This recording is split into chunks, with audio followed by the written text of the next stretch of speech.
Hapus data yang ada di pinjol dengan handphone dan diri Anda sendiri. Kok Anda bilang nggak bisa gitu loh?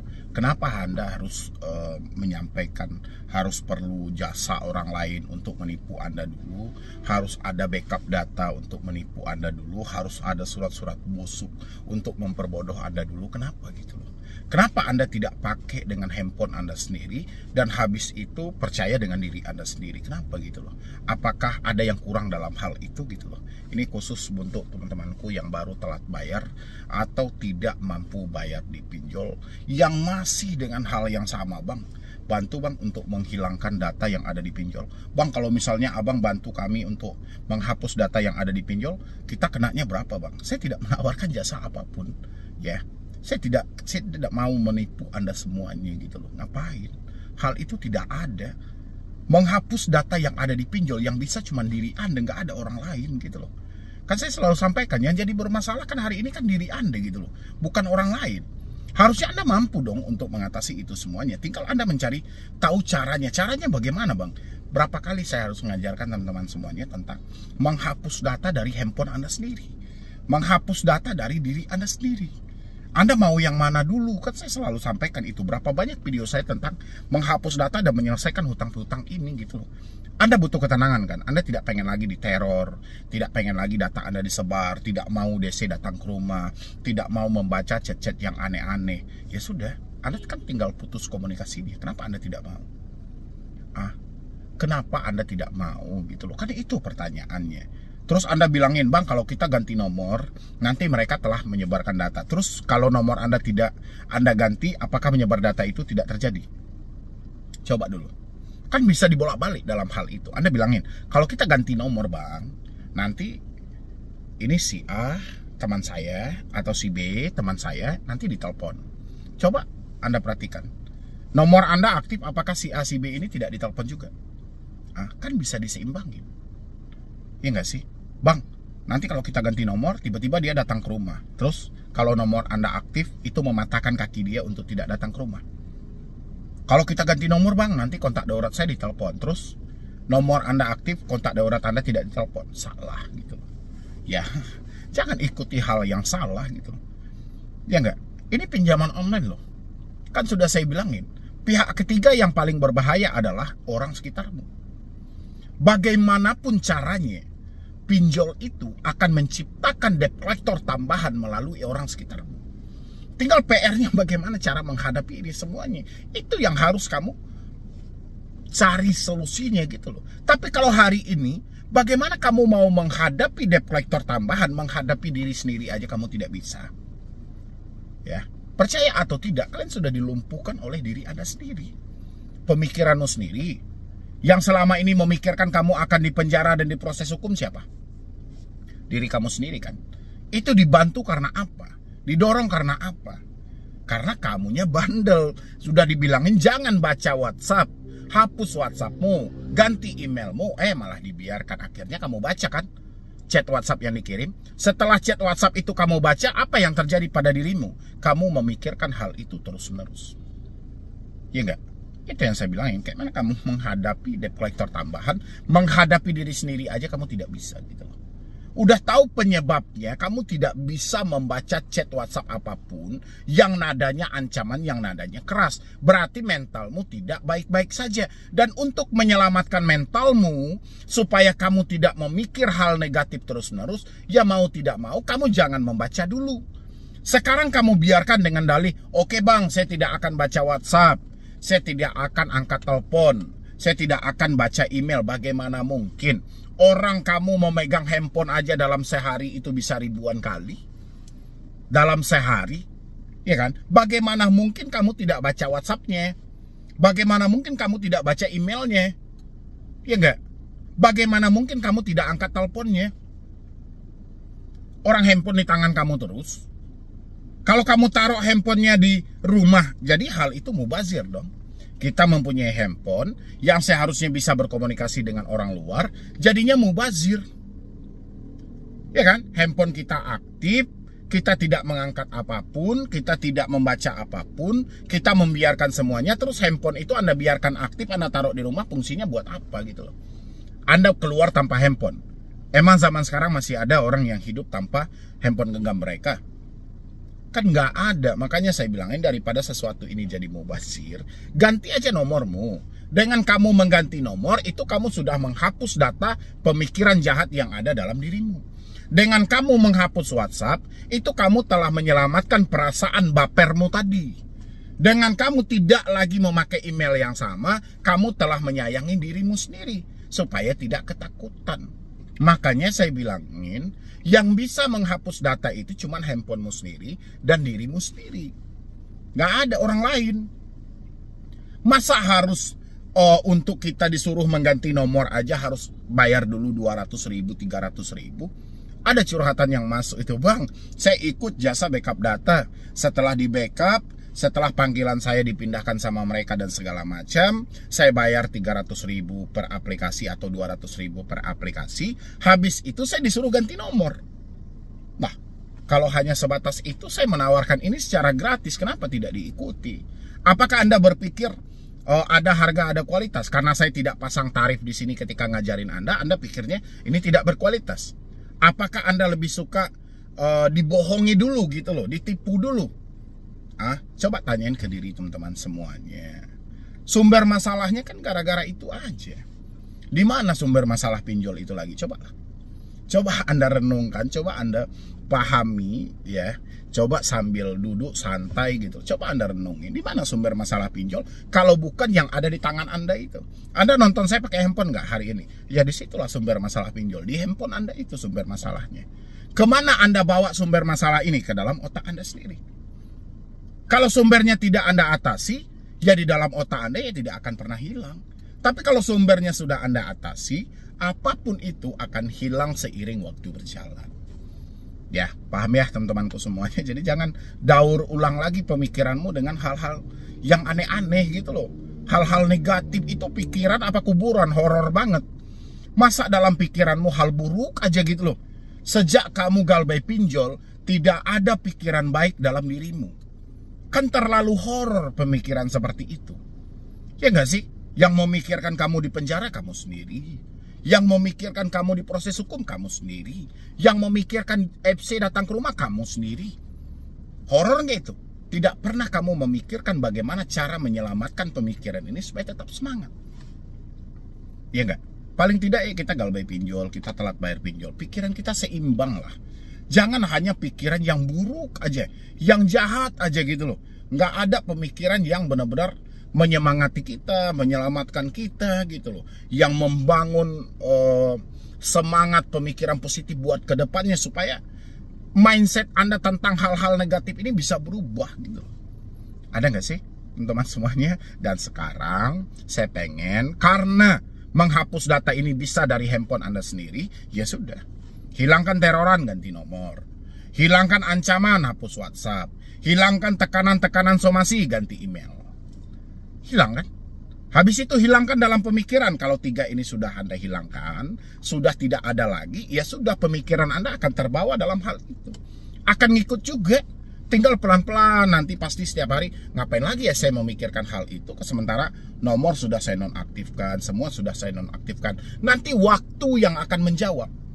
Ya, pasti Anda nyampe-nya nanti komentar sama, oh benar juga bang, saya telah mempraktekannya sudah 1 bulan ini bang, pemikiran saya tenang banget bang, makasih banyak bang. Pasti itu yang akan Anda sampaikan. Tinggal kapan Anda mau melangkah ke sana. Ya, jadi jangan lagi ditipu-tipu dengan jasa 100.000, 200.000, nawarkan hapus data dan segala macam gitu loh. Menghapus data ke sistem pinjol itu hanya hayalan. Ya, menghapus data yang sebenarnya itu yang bisa ada dalam pemikiranmu tadi. Kalau menghapus data ke pinjol ya kita harus masuk ke perusahaan pinjolnya dulu. Kita cari di mana letak servernya, di mana letak sistemnya. Udah kita hapus di sana. Itu yang bisa gitu loh. Mana ada orang dari luar menawarkan dia mau menghapus data yang ada di pinjol? Mustahil. Mau dibilangin tim IT lah, tim inilah, nggak ada itu. Ya, dia hanya memanfaatkan dirimu aja. Oke teman-temanku semuanya, jadi jangan ada lagi yang kecemasan dan ketakutan. Dan satu hal lagi buat teman-teman semuanya, jangan beranjak dulu. Resiko galbay tahun 2024 dengan resiko galbay tahun 2025, apakah ini berbeda? Silahkan lanjutkan nonton video ini. Yo, buat teman-teman semuanya, ini tentang Galbay tahun 2024 sama Galbay 2025. Ini seakan-akan teman-teman di sini mencari perbandingan gitu loh, mana yang lebih berbahaya, Galbay kita di tahun 2024 atau kita Galbay di tahun 2025. Karena teman-teman juga kebingungan ya, karena dari pinjaman online dulu namanya di tahun 2024 sampai diganti menjelang akhir tahun 2024 digantilah menjadi namanya pinjaman daring. Dan sepanjang tahun 2025 pinjol legal, khusus yang legal itu namanya adalah pindar, pinjaman daring. Itu sengaja dirubah oleh OJK dengan berbagai alasan yang pastinya OJK menyampaikan itu untuk menghilangkan image negatif di tengah masyarakat ya, walaupun yang dirubah hanya sebatas namanya. Oke, saya tanya dulu buat teman-teman semuanya sebelum saya lanjutkan ini, dan saya juga pengen menerangkan sama Anda seberapa berbahaya sih kita Galbay di tahun 2025 dan apakah lebih berbahaya di tahun 2024. Saya pengen tanya dulu buat teman-teman semuanya. Anda meminjam pinjol terjadinya tahun berapa? Apakah tahun 2022, 2023, 2024, 2025? Anda boleh isi di kolom komentar. Dan pinjaman paling terbanyak ya, contoh Anda sepanjang tahun 2024 terjadi peminjaman sebanyak 5 kali dengan dalih gali lubang tutup lubang gitu loh. Atau Anda sepanjang tahun 2025 ini terjadi peminjaman sampai 10 kali terjadi gali lubang tutup lubang. Isi juga di kolom komentar, karena kita juga akan sinkronkan nanti menyesuaikan data yang ada di OJK, karena ada aturan yang rasa saya belum ditaati sampai detik ini. Jadi saya pengen lihat dulu dari penonton saya, Anda Galbay di tahun 2024 itu berapa aplikasi sih? Galbay di tahun 2025 itu berapa aplikasi? Oke. Untuk resiko Galbay di tahun 2024 ya, itu mungkin teman-teman sudah mengalami semuanya. Aturan itu kan diterbitkan di tahun 2023. Diterbitkan di tahun 2023 dan aturan itu ditaati di tahun 2024. Oke, berarti aturan itu telah berjalan selama 1 tahun 2 bulan. Bahwasanya OJK telah memperketat dari sisi penagihan. Ya, penagihan tidak boleh lagi menggunakan cara ancaman, penagihan tidak boleh lagi menggunakan cara yang mengintimidasi, yang mempermalukan. Penagihan tidak boleh lagi dilakukan secara terus-menerus yang sifatnya mengganggu. Penagihan tidak bisa dilakukan di luar dari alamat domisili konsumen. Penagihan tidak bisa dilakukan di luar dari si konsumennya atau nasabahnya. Penagihan tidak boleh dilakukan di luar batas jam dan ketentuan. Hanya diperbolehkan dari jam 8 pagi sampai jam 8 malam waktu kerja. Oke. Dan teman-teman semuanya, apakah hal yang saya sampaikan tadi ada Anda temukan sepanjang tahun 2025? Karena yang saya perhatikan di sini tidak ada yang berubah. Ya, Anda Galbay tahun 2023, Anda Galbay tahun 2024, Anda Galbay tahun 2025. Tidak ada yang berubah. Berganti nama pinjol menjadi pindar, justru ini tidak merubah cara etika dalam penagihan. Justru makin parah. Ya, yang Galbay di tahun 2025 ini makin parah, saya rasa bukan makin berkurang tapi makin parah. Ya, kenapa makin parah? Karena para debt collector, para pinjol selalu berkaca di tahun yang lalu. Kalau di tahun yang lalu OJK tidak ada pergerakan, di tahun sekarang mereka akan membuat gebrakan yang jauh luar biasa lagi gitu. Ya, dan saya yakin banget perubahan nama pinjol menjadi pindar ini bukan solusi yang tepat, dan nantinya di pertengahan tahun ya atau menjelang akhir tahun 2025 ini akan banyak korban-korban yang berjatuhan. Mengingat OJK menyampaikan tingkat orang menggunakan pinjol menjelang lebaran mencapai 78, sekian triliun. Berarti angka ini terus tumbuh. Ya, kalau saya membaca dulu di awal bulan Januari itu tumbuhnya sekitaran 29, sekian persen. Ya, kalau sekarang saya nggak tahu lagi. Kalau dengan nominal 78, sekian triliun itu berapa juta masyarakat Indonesia yang hari ini namanya atau mereka sedang tersandra dengan bunga tinggi, denda besar, penagihan tidak beretika dari pinjaman online. Kita sama-sama paham ya. Yang namanya debt collector pinjol, sumber masalah selama ini, kenapa terjadi benturan antara si pinjol dan masyarakat? Masalahnya gara-gara penagihan tidak beretika. Kenapa penagihan bisa tidak beretika? Karena pinjol tidak peduli. Bagi pinjol adalah mereka merekrut penagih hutang tujuannya untuk berhadapan langsung dengan konsumen yang tidak mau membayar. Tidak mau membayar dengan bunga tinggi gitu loh. Itu tujuannya kenapa Anda dihadapkan dengan penagih hutang yang mungkin menurut Anda barbar banget gitu loh. Bahasanya kasar dan segala macam. Tapi ada tapinya. Sekasar apapun penagihan mereka sejak dulu atas nama pinjol legal, atas nama Pindar, tidak pernah mereka menyertakan nama aplikasinya kalau sudah menagih dengan metode ancaman, caci maki, dan penghinaan. Licik mereka di sana. Berbeda dengan pinjol ilegal. Kalau ilegal mereka lebih gentleman. Walaupun ucapan mereka menyakitkan, ucapan mereka sangat ganas dan garang sekali, tapi mereka terus terang, ini aplikasi saya. Kalau kamu ketakutan, kamu bayar ke aplikasi ini. Jelas kalau pinjol ilegal. Tapi legal, ini serigala berbulu domba. Ya, di depan kelihatannya baik, tapi di satu sisi mereka menghantam kita melebihi dari pinjol ilegal. Jadi kalau teman-teman mencari apakah berbahaya kita galbay di tahun 2024 dengan galbay 2025, poinnya sama aja gitu loh. Ya, berbahaya kali sih enggak. Berbahaya banget sih enggak gitu loh. Ya, sama aja. Nggak ada yang berubah. Perubahan nama pinjol jadi Pindar bukan berarti mengurangi versi penagihan ketika telat, enggak. Sama aja, poinnya sama aja. Karena mereka berkaca dari masa lalu. Saya bilangin, Indonesia ini tidak kekurangan aturan. Berapa video yang saya sampaikan seperti itu. Indonesia, khusus tentang pinjaman online, ini tidak kekurangan aturan. OJK telah membentuk aturan sedemikian rupa. Bahkan, ya, undang-undang dari perlindungan data pribadi pun juga telah diaktifkan gitu loh. Telah disepakati dan sudah disahkan. Tapi apa untungnya? Nggak ada untungnya. Tetap aja kita kok mendapatkan penyebaran data, tetap juga kita diintimidasi, tetap juga ada yang tertipu dan segala macam. Begitu juga dengan pinjol. Bukan kekurangan aturan, ada kok aturannya semuanya. Cuman kurangnya pengawasan sampai ke lapangan. Ini yang jadi masalah. Kalau aturan OJK tentang pinjaman online mungkin teman-teman capek membacanya. Banyak gitu loh. POJK itu banyak. Setiap tahun ada POJK khusus pinjaman online. Ya, tapi pengawasan di lapangan itu tidak ada.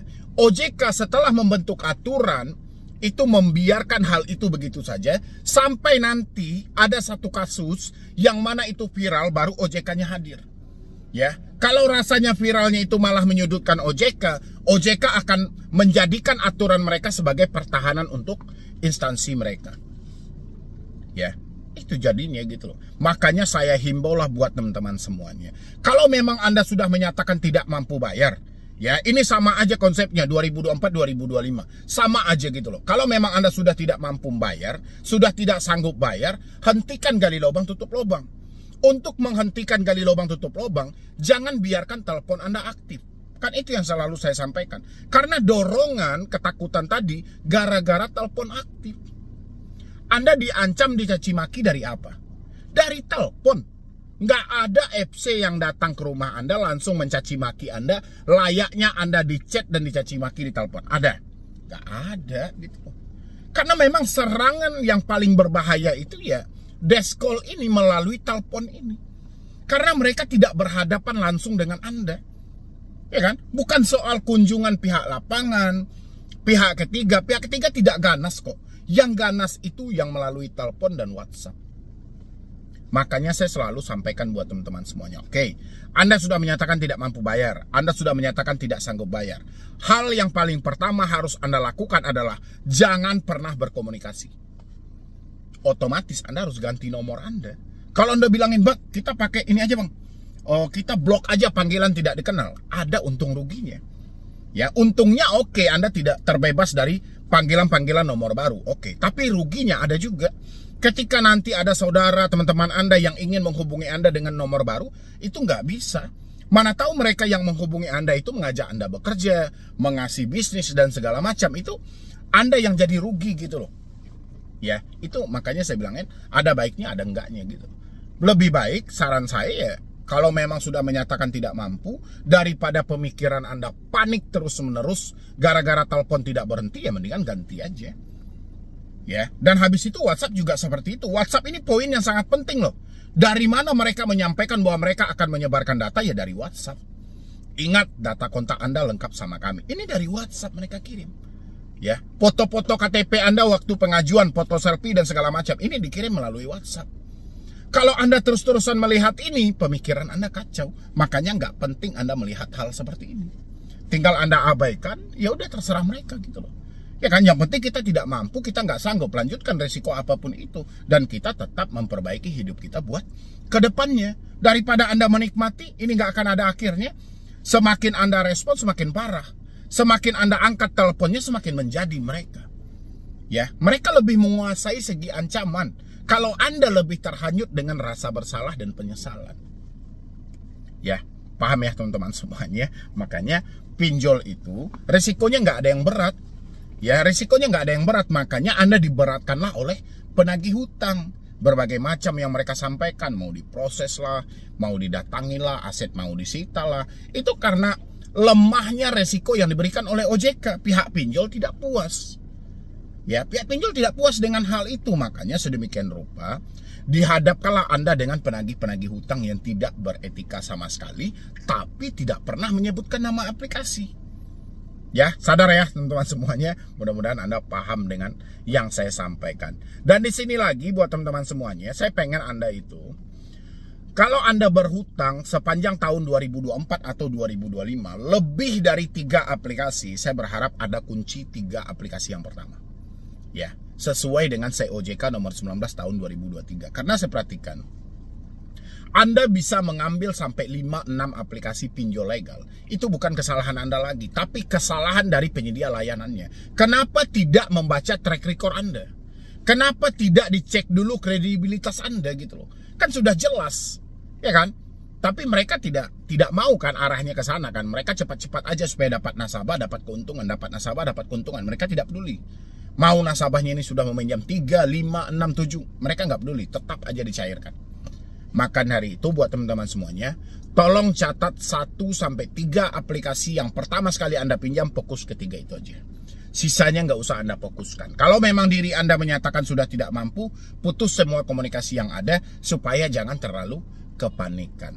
Oke, buat teman-temanku semuanya, jadi kurang lebih seperti itulah kalau Anda bertanya, apakah berbahaya Galbay di tahun 2024 dengan Galbay di tahun 2025? Nggak ada yang berbahaya, semuanya sama. Sama-sama dicaci maki, sama-sama dihina, sama-sama tidak ada OJK yang menolong Anda, tidak ada FPI yang lebih menegaskan. Pokoknya semuanya sama-sama aja.